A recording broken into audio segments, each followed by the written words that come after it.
Good morning, good afternoon, and good evening, real estate investor. Scott Carson here. Excited to be here with you today. I thought I'd do an episode for you guys based on a lot of the questions that I've been receiving.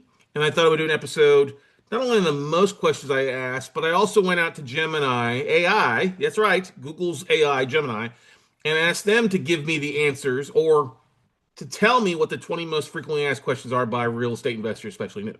And it did not disappoint. So I thought I'd go through these 20 questions, 20 answers. And then also, I got kind of a bonus. I went back and re-asked Gemini the 20 most asked questions about Texas real estate. So it's really kind of a 40 question packed episode for you of not only getting started, kind of the newer stuff, but also if you're here in the Lone Star State, what are some questions that people are asking? All right.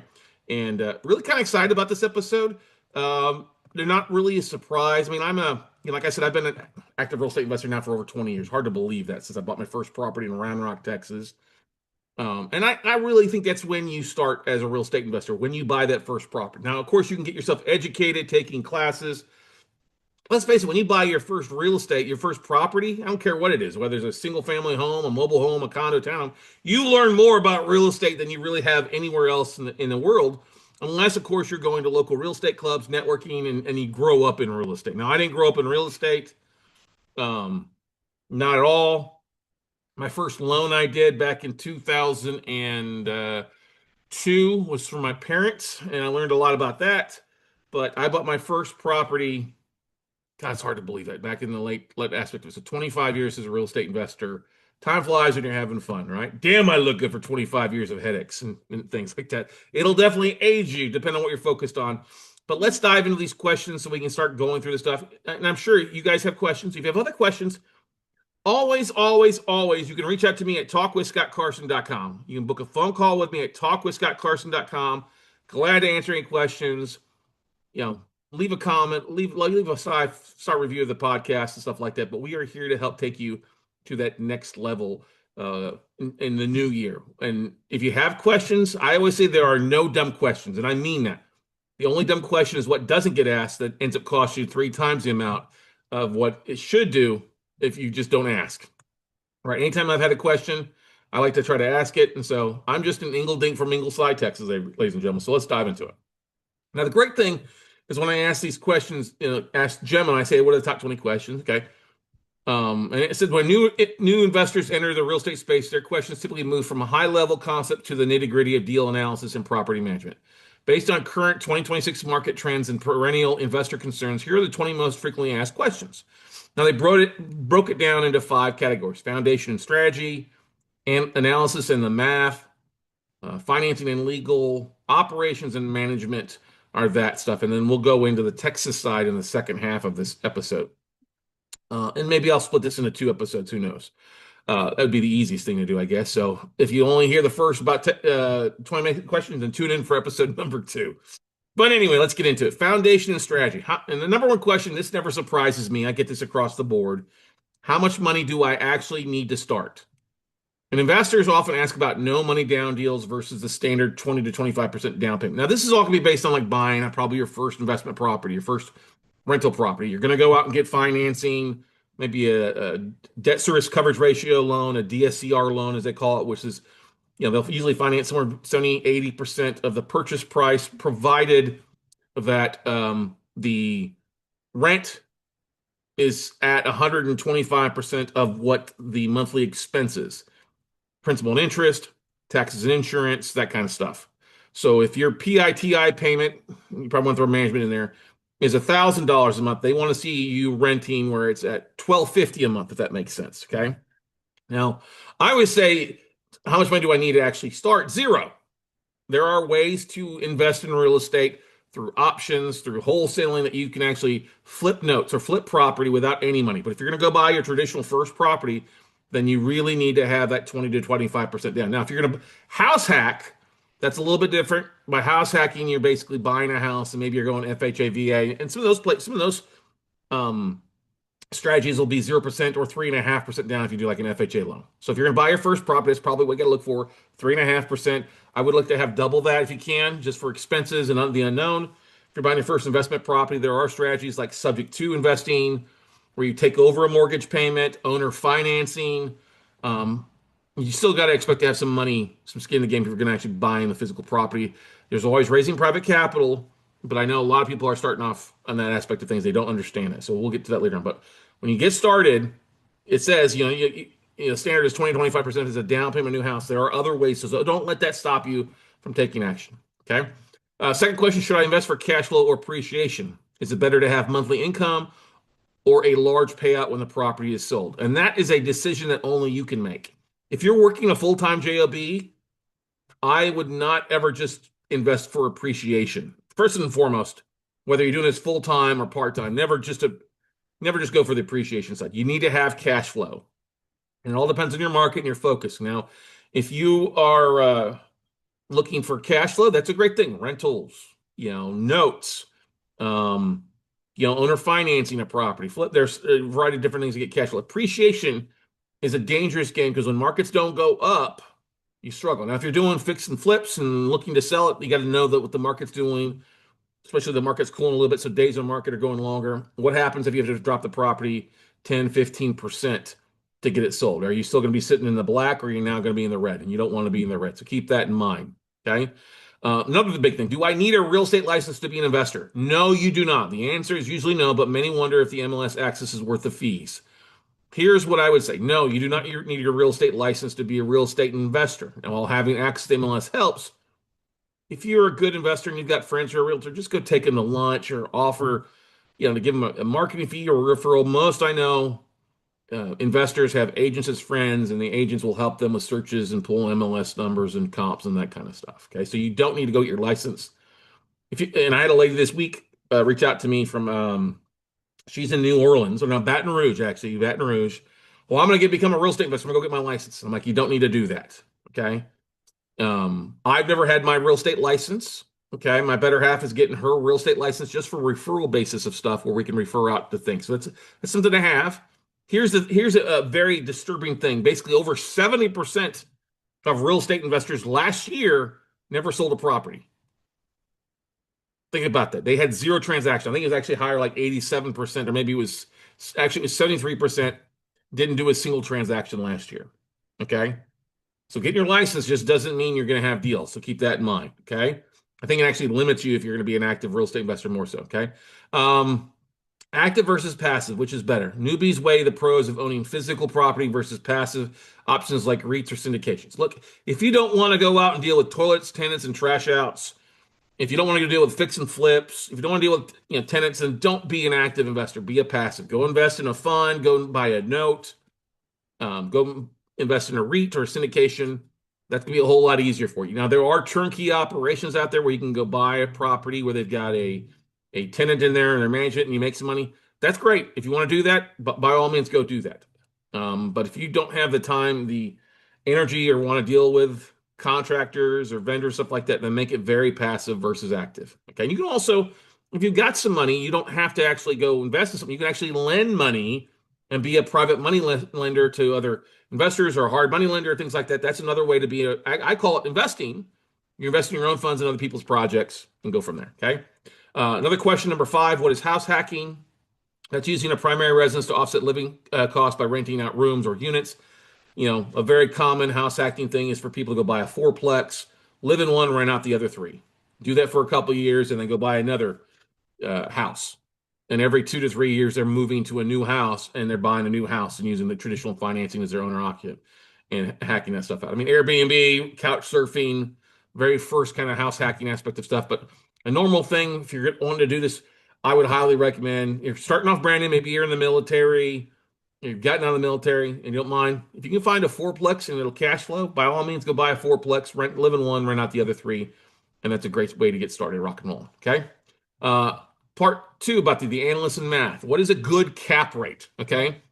You have to understand the ratio between net operating income and property value. Okay. That's the thing. A capitalization rate means how soon are you going to get your investment back, recapitalized. Okay. In some parts of the country, a good cap rate is like 5 to 10%. If you're out in the West Coast, I know a lot of people slice their grandmother's throat for a 4 cap. It just means kind of how the return is going to be. I've always said you sell on a low cap rate, you buy on a high cap rate. Okay, you get a bigger discount buying on a higher cap rate, all right, and then you sell on a lower cap rate where it's a higher value there for you. So keep that in mind, okay? How do I calculate cash and cash return? And this is measuring the annual return based only on the actual cash invested. So here's the thing. If you're getting, say, $1,500 a month in rent, okay, and you put 20% down, well, you wouldn't take the full 1,500 times 12 months and then divide that by the mortgage. What you would do is take your net. So if you put 20 grand down and you're getting $1,500 a month and your net, your positive cash flow is 200, then what you would do is take the $200 a month times 12, that's 2,400, 2,400 divided by your 20,000 or 20% down. That would give you an actual cash on cash return. Net divided by what you actually have into the property. Okay. Number 8, what does ARV stand for? And how is it calculated? After repair value is what it stands for. After repair, not as is value, but after repair value, what a house is worth after it has been renovated. Okay. And you're going to use comps, similarities, a BPO, an appraisal, stuff like that. You want to get with a realtor. What's it going to be worth if I'm buying a 2-1 and I add a bedroom bath to it? So now instead of being a 2-1, it's a 3-2. So looking at what comps are in the area and stuff like that too is one thing to take a look at, and figuring, okay, that's what my ARV is going to be. A normal calculation for most people when they're borrowing money from a private money investor or a hard money lender is you take ARV times 70%. So if your ARV is going to be 200 times 70%, that's 140. You would want to buy that house well below 140. So whatever, if it's going to take you 40 grand to repair it, you want to buy that house at 100,000. So a hard money lender would lend 70% of the ARV, so they're lending you 140, so that 100 is the purchase price, 40 is for the rehab, and going from there. So keep that in mind. Okay. Now, how do I accurately estimate repair costs? This is one of the biggest fears for new flippers or BRRRR investors, the B quadruple R aspect of things. Okay. Now, how do you accurately estimate? Here's the thing I always say: you always talk to 3 people, talk to realtors, talk to 3 vendors, pick up the phone and call. So I always like to do this, is what I like to do, especially if I'm looking to rehab. I'm going to pick up the phone and call. I like CertaPro here locally in Texas, CertaPro painters. They're going to give me, an estimate on the exterior and the interior. That's a good thing. And then I'm also going to talk to also local contractors, people I've used in the past, or if I'm in a new area, I'm going to reach out to my realtor. Who have you used to paint? And then I'm also always going to jump on and find 2 or 3 people to come in and be competitive. All right. So that's the thing, is figure out what it's going to cost you roughly in today's world, not what it cost years ago. Okay. And I'll go through a couple different things later on here for you.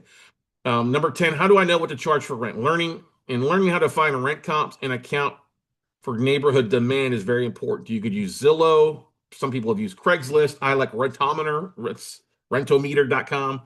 Type in the address, it gives you big things.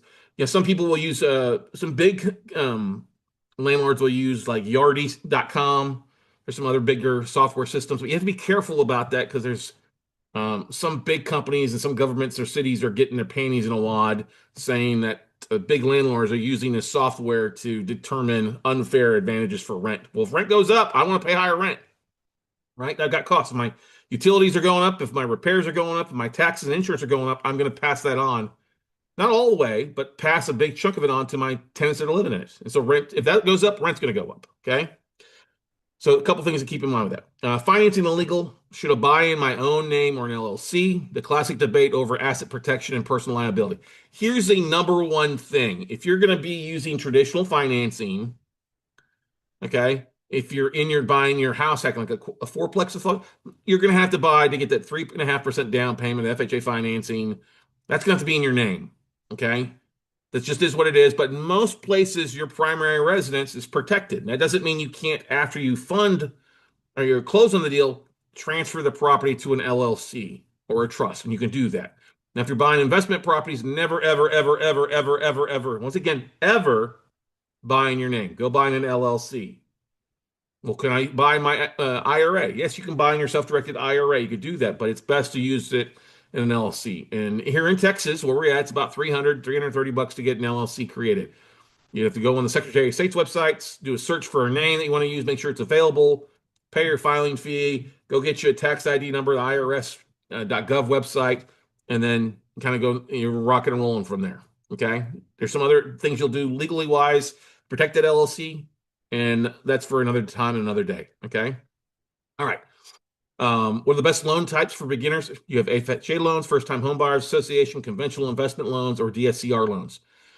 If you're buying your first home, go the FHA or conventional route. Talk to a mortgage broker, okay, a loan officer, somebody who's not just working for like Chase or a bank.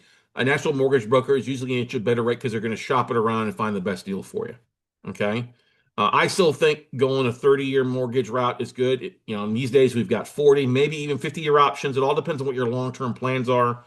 If you see yourself moving in 7 to 10 years, go the longest route possible that you can afford. It gives you the most amount of flexibility. That's not saying you can't pay extra toward the mortgage and pay down that mortgage and pay it off early. You totally can do that.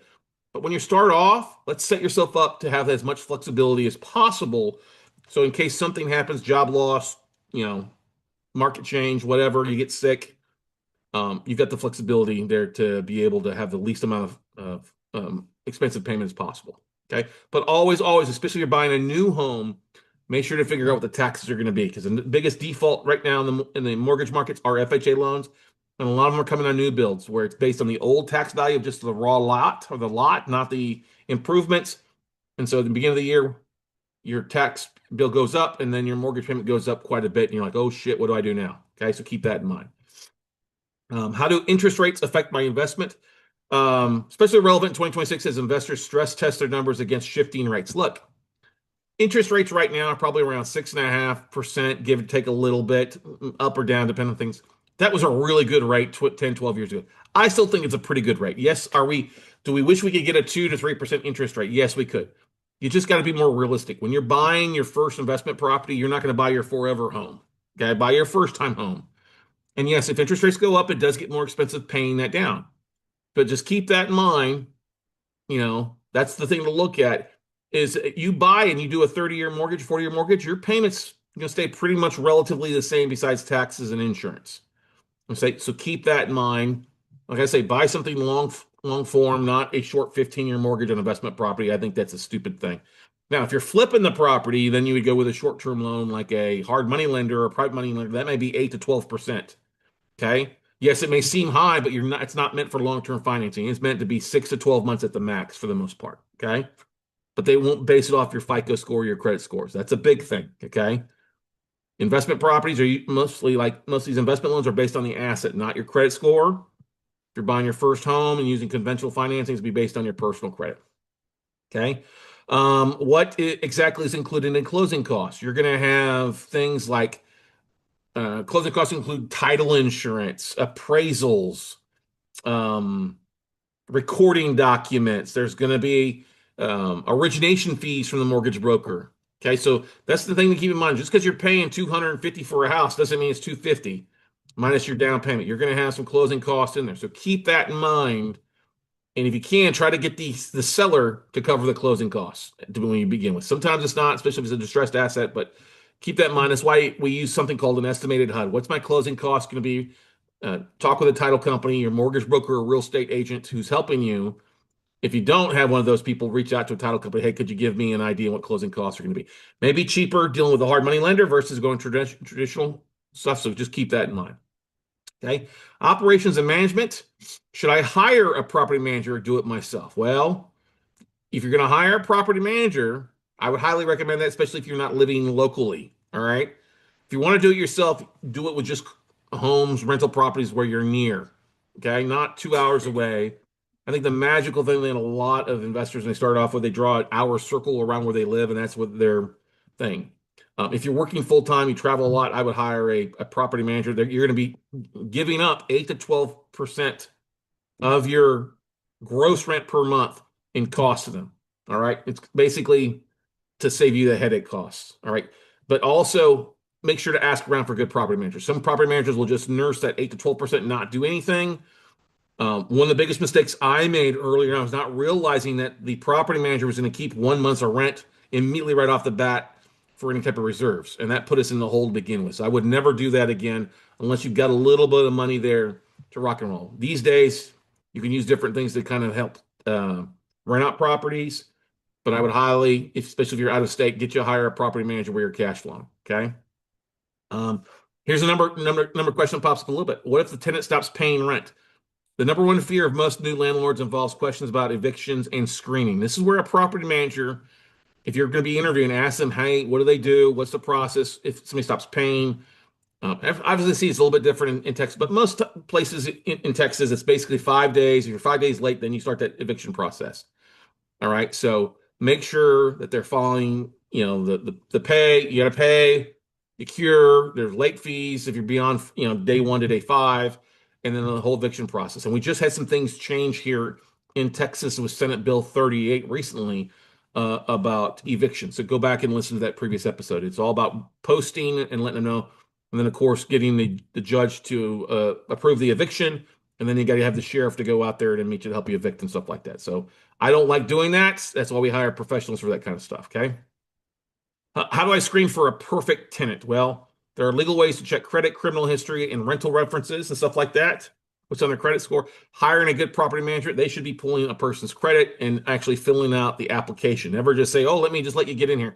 No, no, no. Make sure that you're using a third-party screening. We've been burned in the past. We started off like, "Oh, we'll rent to somebody," and then the check bounces.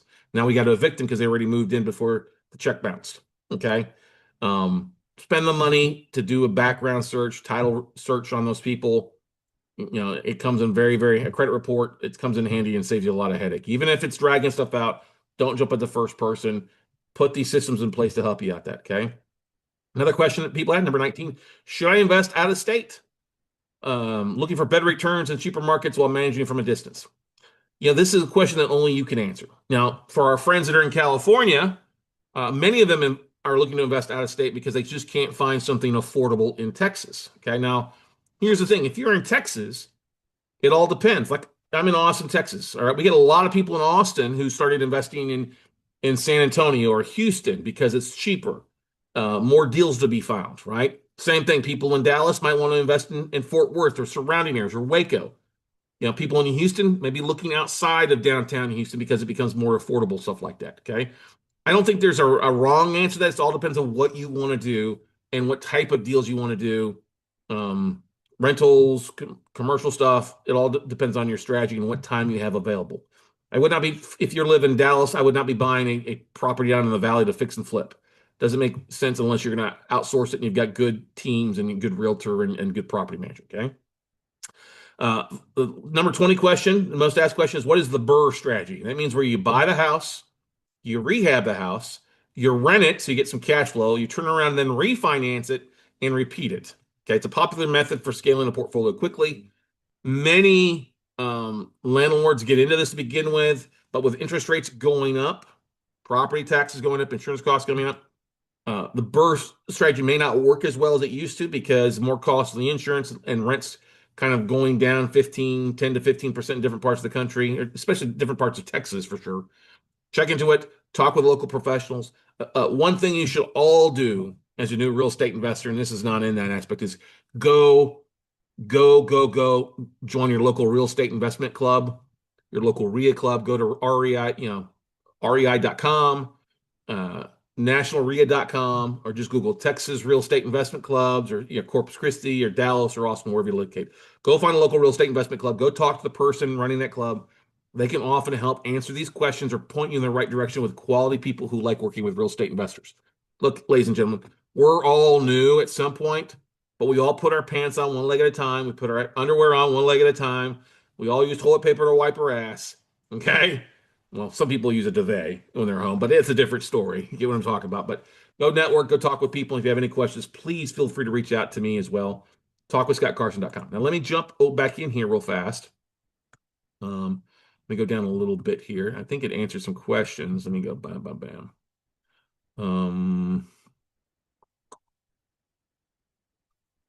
Thought it answered some different questions here. Nope, it answered it as well for you. Okay, so that is going to wrap it up for this episode. Hope those 20 questions helped answer for you. If you've got a question we didn't answer, you'd like to be answered, reach out to me. I'm glad to do an episode just on that question or to bring you live on here and have a little one-on-one coaching session. because I guarantee the questions you have, other people have out there. So like I said before, there's no dumb questions, just the questions you didn't ask. So go out, take some action, buddy.